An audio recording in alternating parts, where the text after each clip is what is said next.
Hey everyone, we're back. Welcome back, Jedi Mike 7 YouTube channel. I'm your host, Jedi Mike 7, with my co-host Jay King. Jay King, how you doing?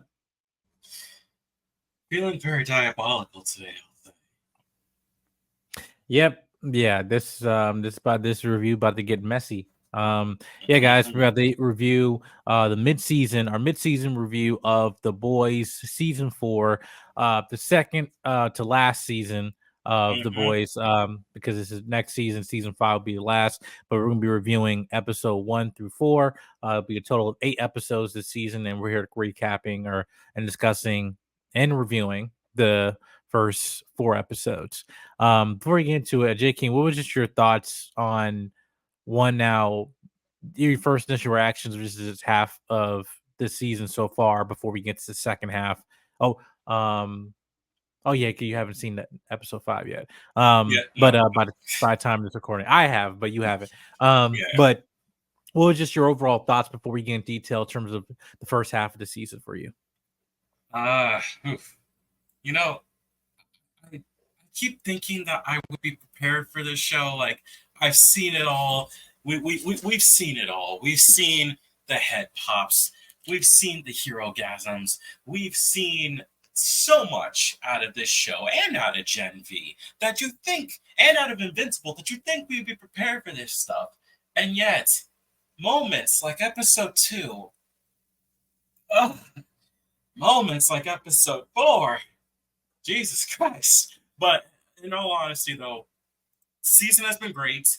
I know for some people it may feel a little slow, like, not a lot's happening compared to, the previous 3 seasons. There's no big giants, hook or like big giant bam moment that is like keeping readers on their toes every episode. But I think the difference with this season compared to the others, which we'll discuss more about, is this season, even before we knew this was going to be the second to last, feels like we're breaking down these characters and seeing they're at their lowest. A lot of them are at their lowest, and some of them are at their highs. What's it going to do to tip it there? And what are these characters going to do if they can't move from one of those spots? Mhm.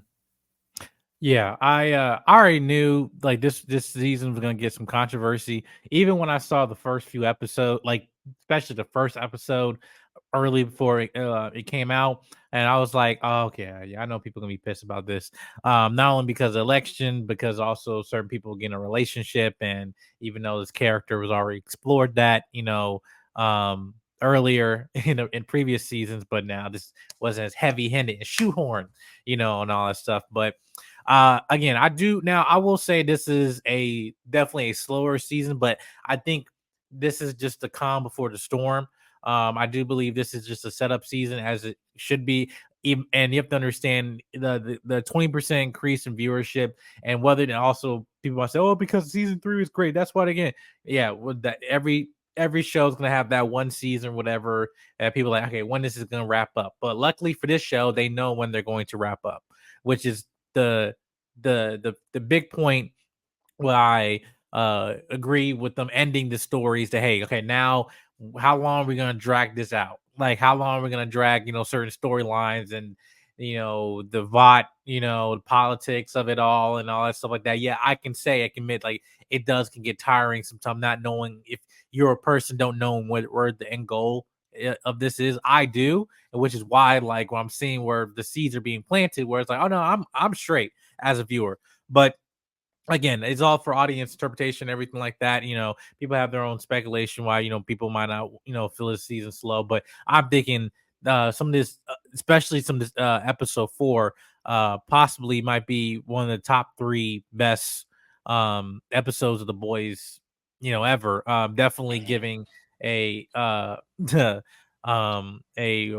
nomination consideration for Anthony Starr as Homelander for Emmy or something. And I wholeheartedly agree with that. But with this is like there was also many different things. So these characters, I feel like this season is supposed to be peeling the layers of the core members that we know, not just about Butcher and Homelander, but also about Starlight, about Frenchie. even Ryan, which we'll get into, and Kamikyo and all that stuff, and Huey. And man, yeah, there's two scenes that happened in this um season, and this next one you'll see in episode 5.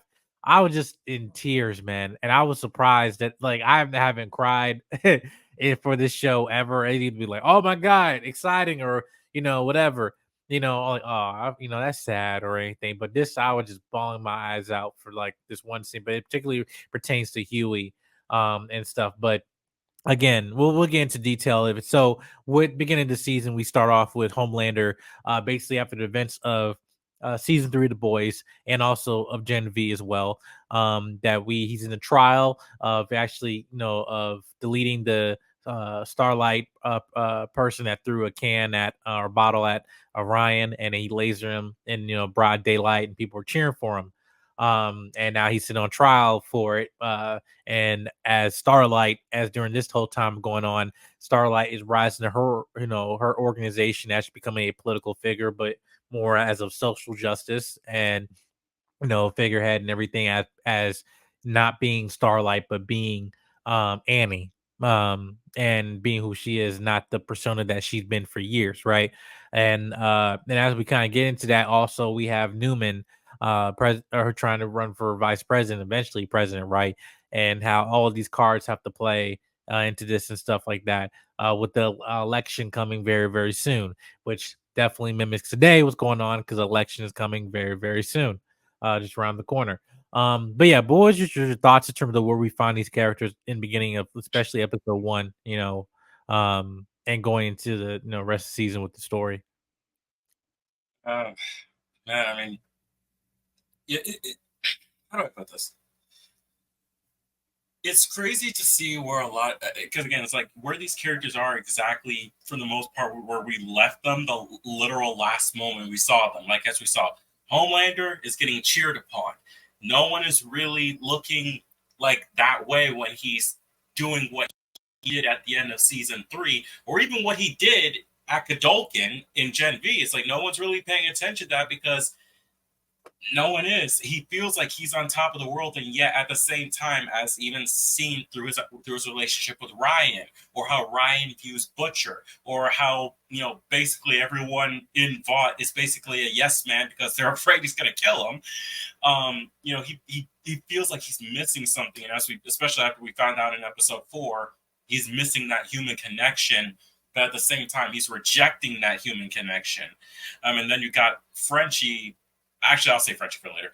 Then you also got Ryan. It's like Ryan has been pulled in so many directions ever since season 2.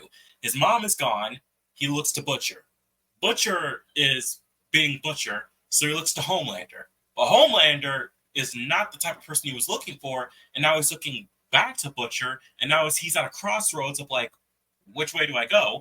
Then you also got Annie, who really looks like she has just been through it, because it's like she's trying to not just be Starlight. That's what everyone's looking for. That's what her foundation is named after, Starlight. She wants to be more than that. She threw away the costume last season, and yet that Starlight is still a part of her, whether she likes it or not. And it is something she cannot escape, and it is something that puts her into the public spotlight in both good and bad ways, especially after this recent episode 4. And then you just got Mother's Milk here trying to just keep this team together, but as you see, he's no Butcher. He can't do it like Butcher can. He does it in his own way, but not everybody's going to agree to that. Meanwhile, you know how Butcher usually handles shit. And then, as said, Frenchie, that whole craziness of basically being in a gay relationship with somebody whose family you deleted, right?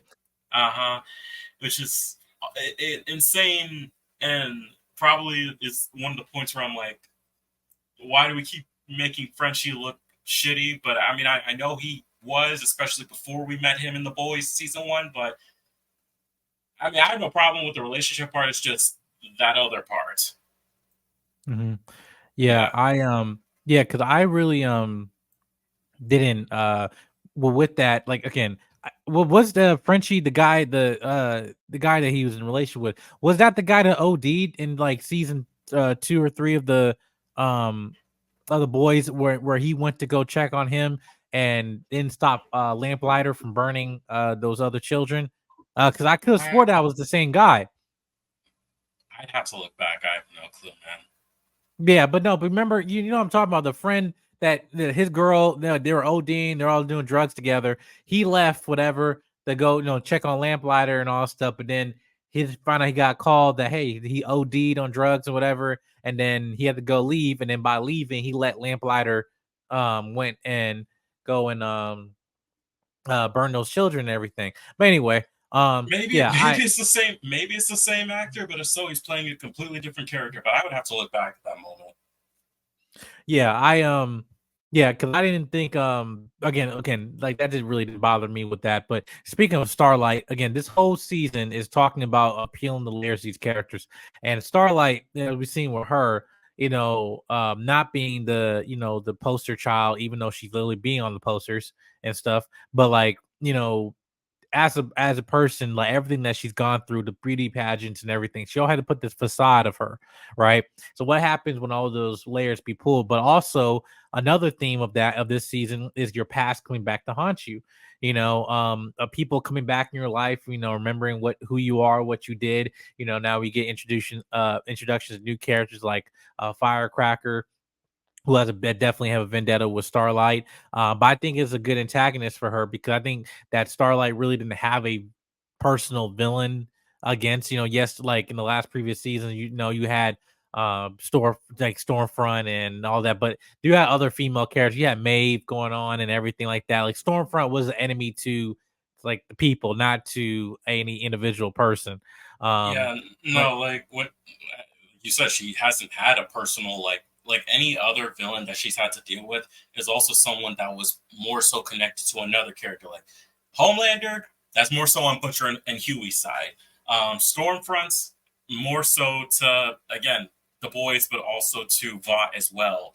And then season 3, Soldier Boy, like that was more Mother's Milk that had personal problems, not her. So like yeah, mhm. this is like giving her something to actually face. And honestly, if I had to say anything, I'd say that it's almost a mirror of what she would have been if she kept listening to her mother. Yes. Yeah, I absolutely Hmm. agree. Yeah, Yeah, and with that, again, I think as people coming back to their past to haunt them, we also have Kimiko, or the female, coming back and uh or in the show, but also her past coming back from when she was in human trafficking and in the fighting rings and basically being the monster the way we found her. And how that's going through her as she's trying to learn, some things just to speak, how to, be more communicative and expressive, right? But yeah, I think those like themes in the show, which is why I still stick on to it. Like even this season, like yes, I think things are slow, but I think it's just necessary for a payoff that's coming, very, very, very soon. So it's not. I think this is necessary to spend the time with these characters and put them in the situations we haven't seen them before. Yes, we've seen people go through downfall, like because even in Frenchie, his whole thing was in season was it I think season 2 was with Lamplighter, right? And then I believe and then in season 3 it was more of the mob bosses um coming back to get him and everything like that. And but as Kimiko, as she losing her powers and she want to be human, but then her and Frenchie having that somewhat friendship relationship, but then realizing we're cool. And I think that's probably the reason why people are kind of pissed because they're like, oh no, we ship Kimiko and Frenchie, even though in the show they just said no, we just friends. And they already went through that line and then like addressed that. And so that just put a pin to it. And even then, Kimiko, like, hey, you want to go? Go ahead. I'm fine. Go ahead. You know? yeah, But like yeah, it's almost like a parasocial. Like people can't get. It's like no, we ship these guys for like at least 2 to 3 seasons. It's like yeah, but they don't want to be together. They're just friends. right, right, right. And that's where with this talk about relationships too, we also get, with Butcher, how he's now in a very different state of his life. Obviously with this illness he got from Temp V and doesn't have that long to live. Definitely that worm or thing that's crawling inside him, which I think definitely has more after effects than we realize. And so which we'll get into. But with Butcher, definitely, he just we get other characters introduced, such as Jeffrey Dean Morgan, just playing someone from the CIA as an old friend of Butcher's, as someone who wants Butcher to tap into that side that now. And to be fair, let's keep it real, like he has become like soft in a way, but that's because of Ryan and the people, and the boys that he loved and stuff like that, right? Not because of like, oh yeah, he's a change, he's not the same Butcher that we see in season one, or he's evolved, but at the same time he still is Butcher. So there's a lot of things that to come to play in that. We with this, he's still trying to get Ryan out and all that, but at the end of the day, he's still trying to see what he can do to get uh Homelander out of here and get Ryan away. But then with that mentality is either we have to get Ryan on our side or we have to learn how to take him out. And I think those colors are going to become very, very, it's not going to be black and white. Oh yeah, or either Ryan, he can be, he can be a good guy or he might be swayed. It's like, no, you don't know what he'll become. And I think that we'll see in another half of the season. You guys will see another half of the season where I think they're going to go with that with Ryan, specifically with that, because again, I think that with Ryan and Butcher's, I feel like their storyline is definitely linked. And I feel like, again, where we get to the conclusion of this entire story, and even with new material from the comics that they didn't address, like Ryan wasn't a character in the comics, but now here he is in the show, and it's add another element to like how they're going to end this, but yet still stay faithful to the comics. So I was like, man, this, like, I don't know how they're gonna go with this, but I'm intrigued because they haven't failed me on certain things. So, but yeah. As we get into that, we also get other characters into the seven, such as Sister Sage, who is my favorite one now, my favorite character this season. Yeah, But yeah. um, but wow, hands down, she's my favorite character in the season. Like Her, she's just unapologetically like a smartass.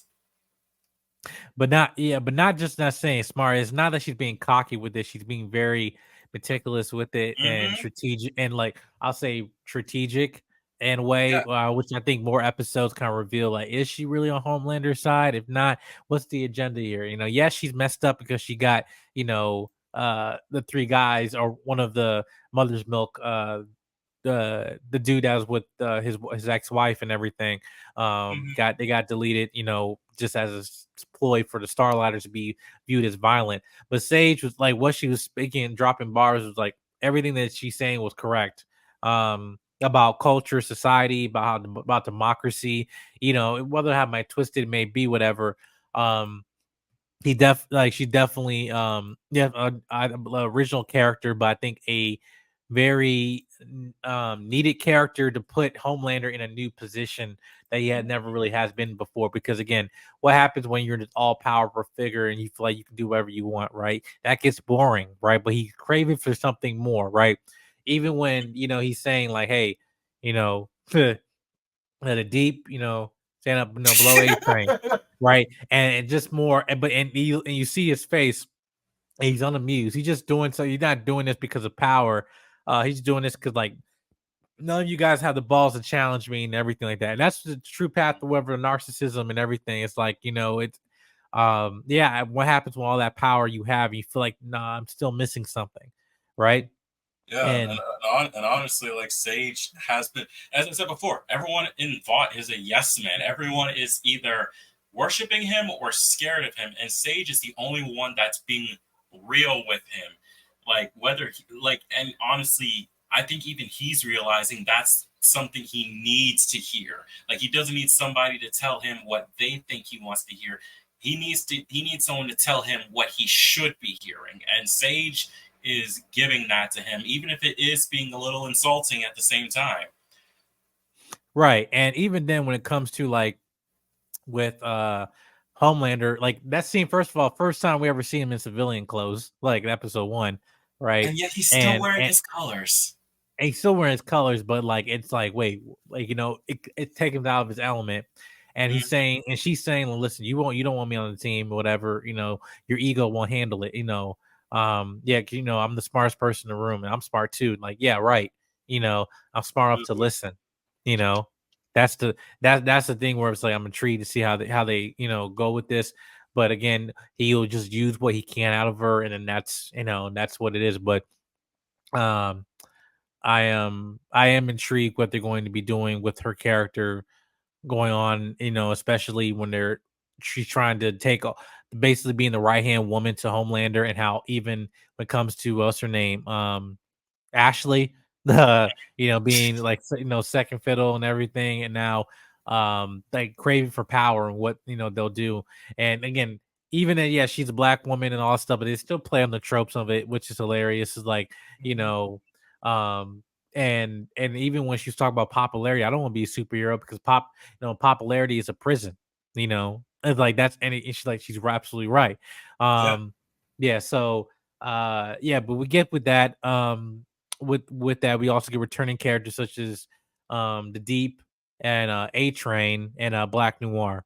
Now with Um, A, yeah, Speaking of Black Noir, yeah, with and speaking, right, with Black Noir, we still know, like, we can tell this is a different person. Now it's the same actor from all the previous seasons who played him physically, whatever. But now he's speaking, he's talking, they're just whatever. allowed him to speak now. Right. And definitely going away from the comics, entirely and all that stuff. But yeah, the Black Noir definitely was killed last season, but now there's a new person just put in as the figure.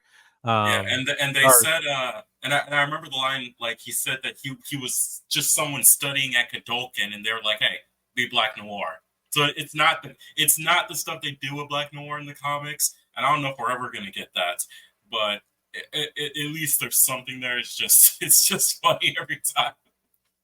right. Yeah, yeah. I don't know where they go Black Noir with that, but every time he speaks, I just think it's funny.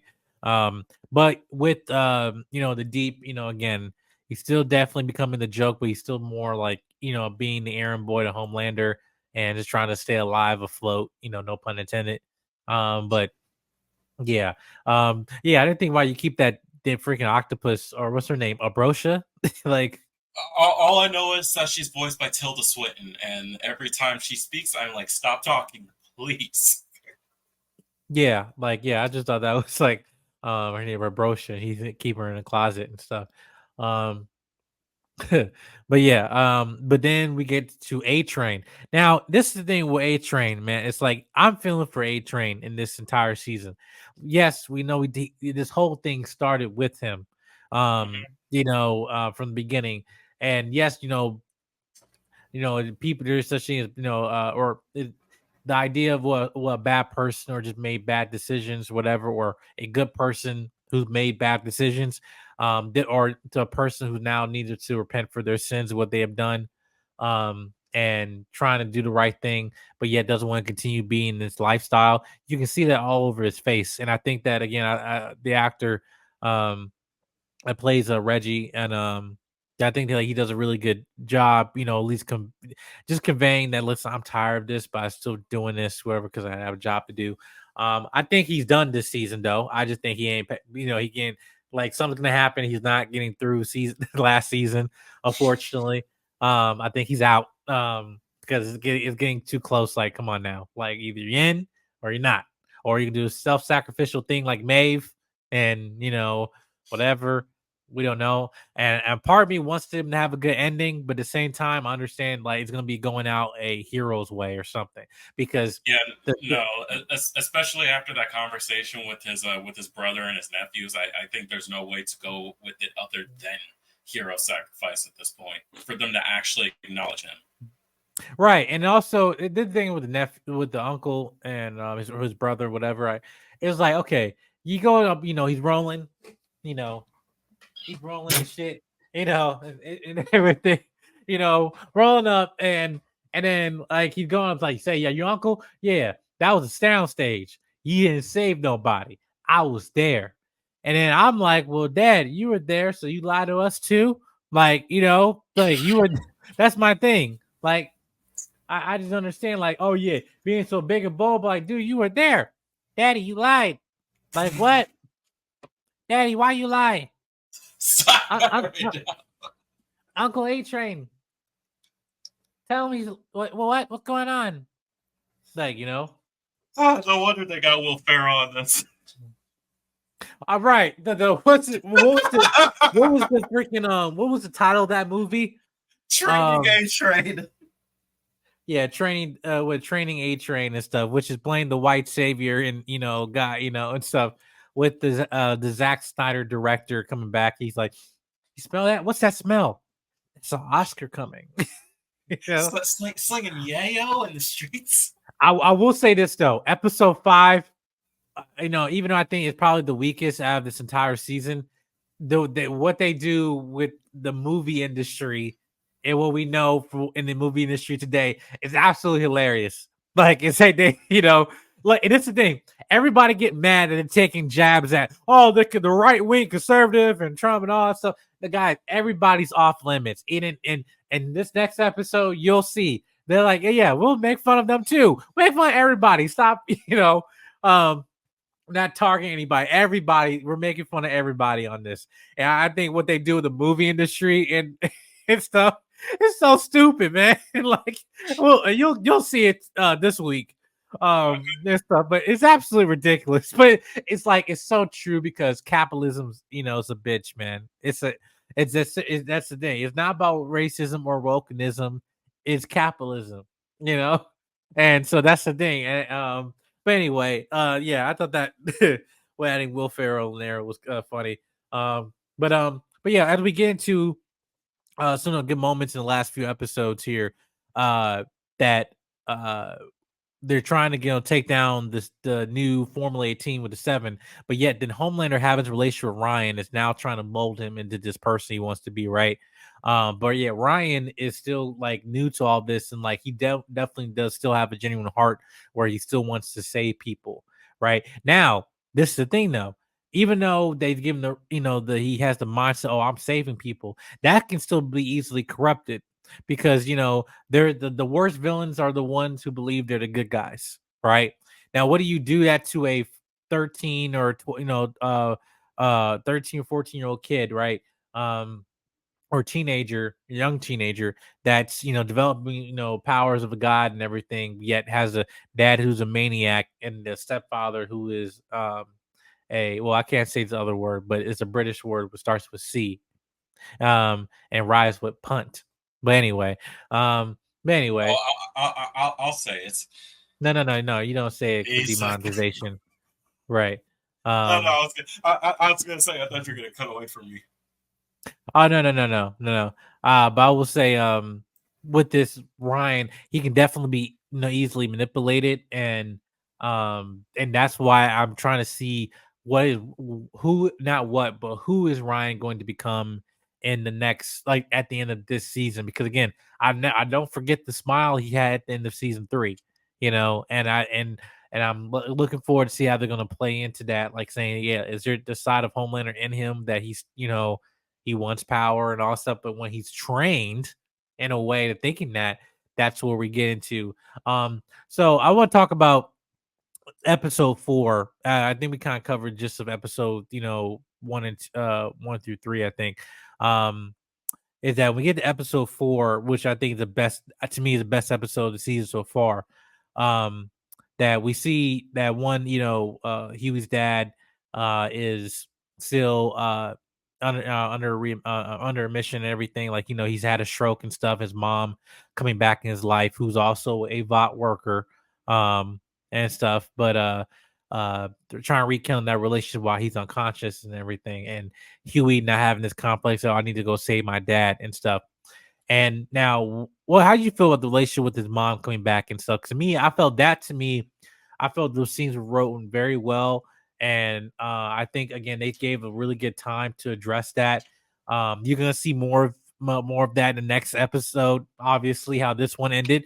But I really enjoyed that seeing the again trauma bonding. Is just saying like what happens when we have unforgiveness in our families in times of distress and stuff like that. And with Huey, having his mom abandon him, and now the mom is taking, coming back in, and still just being, easily repenting and saying like, "Hey, I'm sorry. Like I did this. I was wrong. I had depression. Not saying it was right and stuff, but I had to do what I had to do, and stuff." But that's to me, I felt that those scenes for me were just hitting me, and I was getting choked up really when Huey was like trying to make the decision whether he should let his dad go. You know, and that and we all could relate to that, the family member, passing away or whatever. And I just felt like that to me though, like those scenes to me were just um really pivotal to that. But what would you think? Yeah, I have to agree. It's like those scenes. It's like I can relate both, as you said, on like family member passing, but I can also relate on, that type of like feeling of abandonment. It's like, oh, you want to come back now after all this time, and yet like you have no idea what type of trauma that put me through. Someone I trust leaving it, but as well, you also can see where Huey's mom is coming from. You can see, and it's like not everyone, but it's like a lot of us have dealt or had those type of thoughts that she has had. So it's like it really is some of, in my opinion, the best scenes, like best talking wise scenes of this season is just those conversations between Huey and his mom. The initial anger, the conversations that go, and then the mending that does happen. It will never be fully healed, but the mending that can happen. Right. Yeah.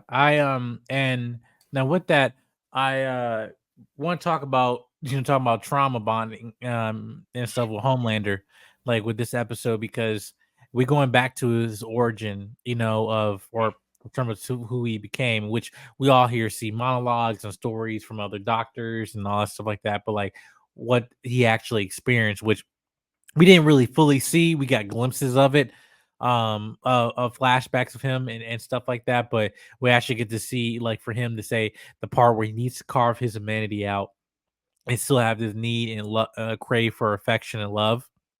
That, but he still need, he was abused as a child, like because he was created by, by Vought, to be this, Superman type figure and everything. But yeah, at the expense of this the well-being of this child that definitely that the moment he was born was crazy creating havoc and everything. Yeah, how did you feel with that, like one him bringing the cake in and saying like, hey everybody, hey, let's have a piece and stuff. Hey, bring everybody here, bring Barbara, all that stuff, and I just want to talk to y'all and stuff. How you felt with that whole this past recent episode, just the whole arc that Homelander had in this single episode. I'm just gonna say this: I can no longer eat anything when Homelander is on screen because that entire every single scene when it went back to Homelander and the place he was created and everything that happened in, I just put down whatever I was drinking and eating. I was like, let me prepare myself. But yeah, Mhm. those scenes were something else, man. It's like I knew, like Anthony Starr, man, he has put his all into Homelander for these four seasons. He has put everything into this character to the point where you know how unhinged he can be, but at the same time, you're never prepared for what he will do. And what he did was basically the most petty revenge he can on the people that basically tortured him. And even as Barbara said, it's like he could have just left and not endured any of that, but they basically so that he couldn't leave because and didn't want to make them feel disappointed. That and so it's almost self-inflicted, in a sense, self-inflicted harm, but also torture that he went through. Is so just the revenge he went through in this episode was just like I don't feel bad for any of these people, but at the same time, I'm just like Jesus Christ.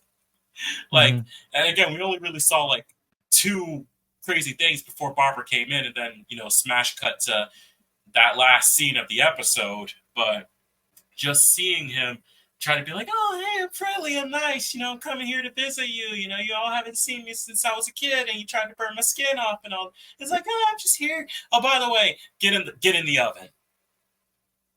Right. Yeah. And I think this is an example of hurt people, Hmm. in the most extreme sense. But we all have that feeling of what we probably wanted to do to our bullies or to people that abused us, whatever. Again, I think the one line that stuck out to what he said was that Homelander said it's very funny how people have different perspectives of the same um in the same moment, that happened or Hmm. whatever. Is like, hey, we have two different perspectives of what actually happened. That's crazy. Because Yep. to the doctors, you feel like they were just doing their job, right? And to Homelander, for him, it's just like, no, you abused me, made me into this monster, um, and stuff like that. But yeah, I think this I feel it's like I feel sympathy for him in only in the sense of when he was innocent or whatever as a child, as being put in a situation to come who we become, right?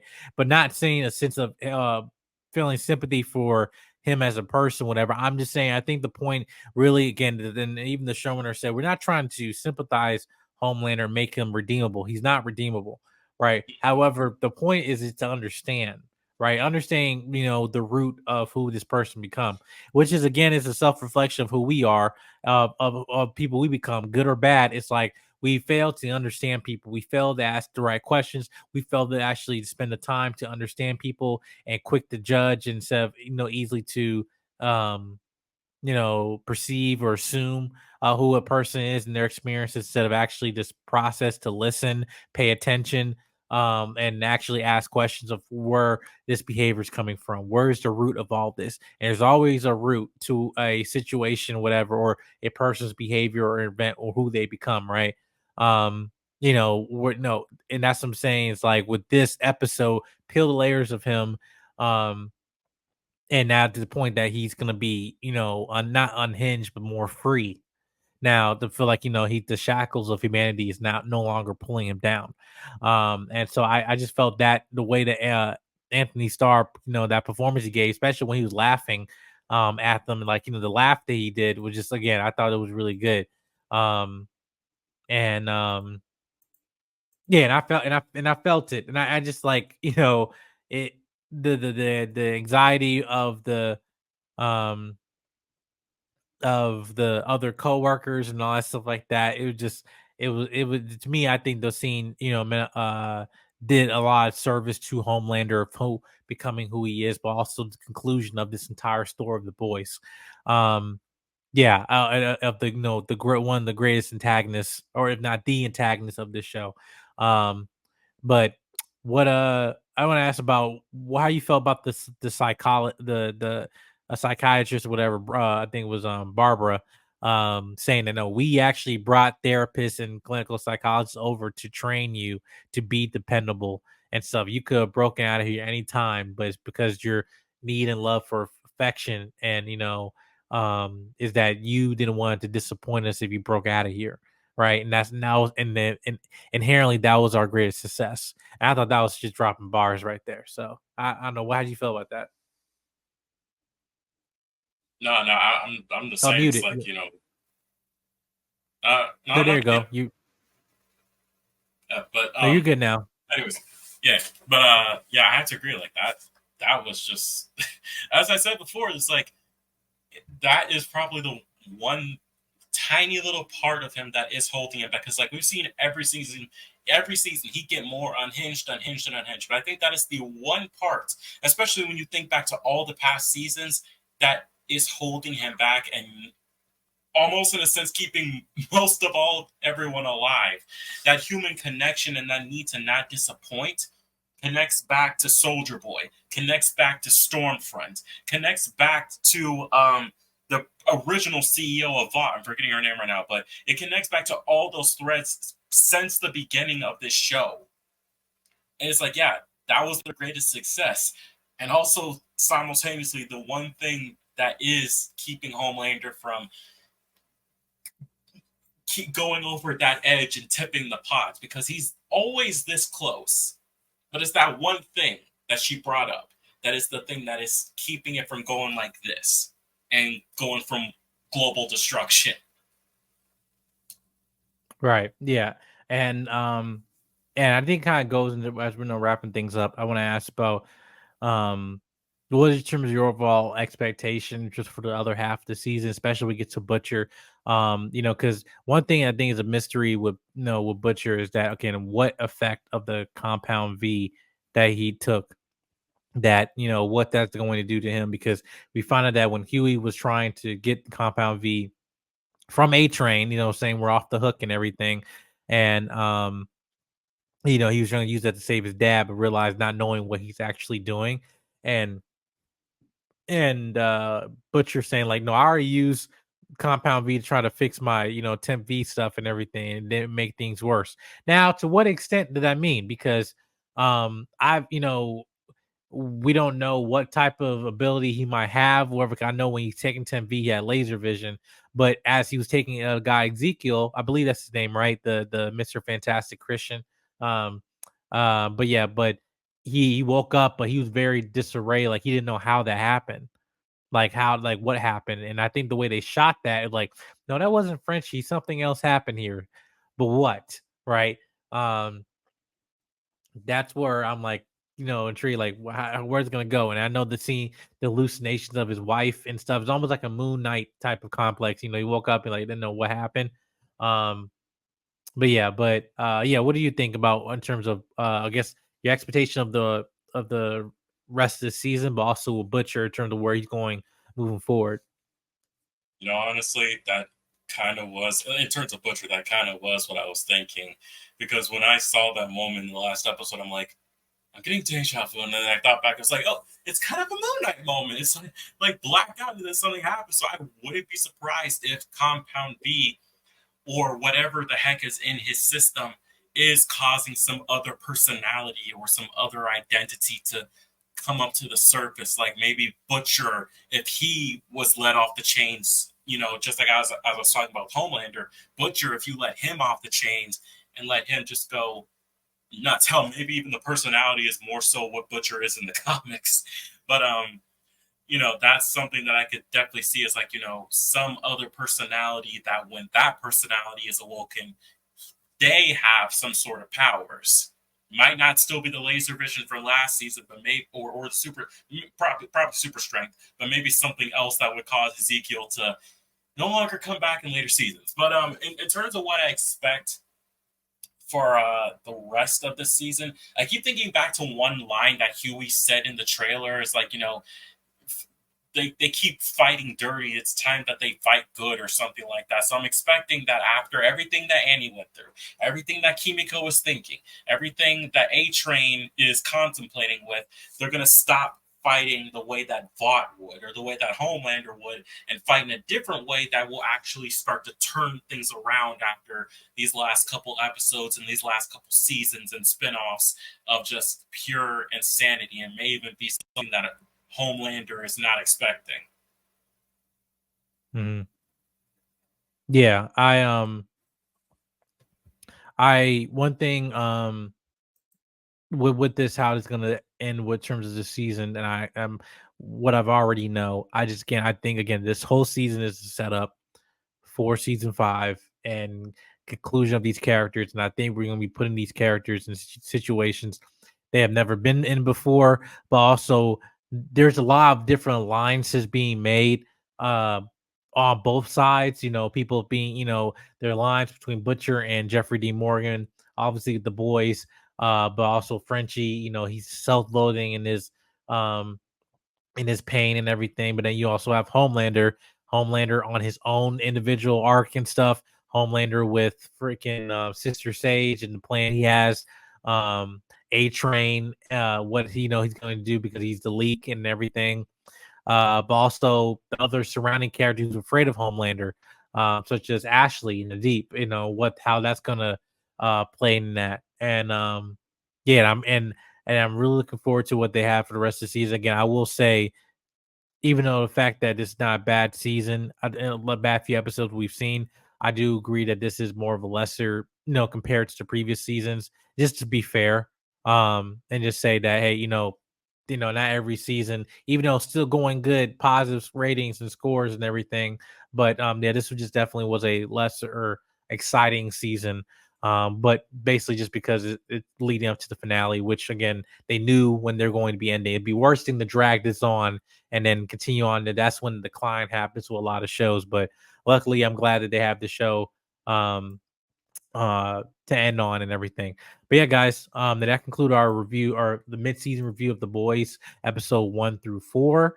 Make sure you guys hit the subscribe button, comment, like, and share. Make sure you guys hit notification bell. Make sure we'll be dropping reviews later this week and everything. And also the second half of the remaining season of The Boys.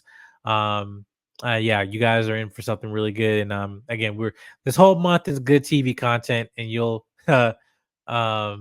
but yeah, you guys will see it and everything. But yep, this is Jedi Mike 7, J King. Peace, everybody. We are out.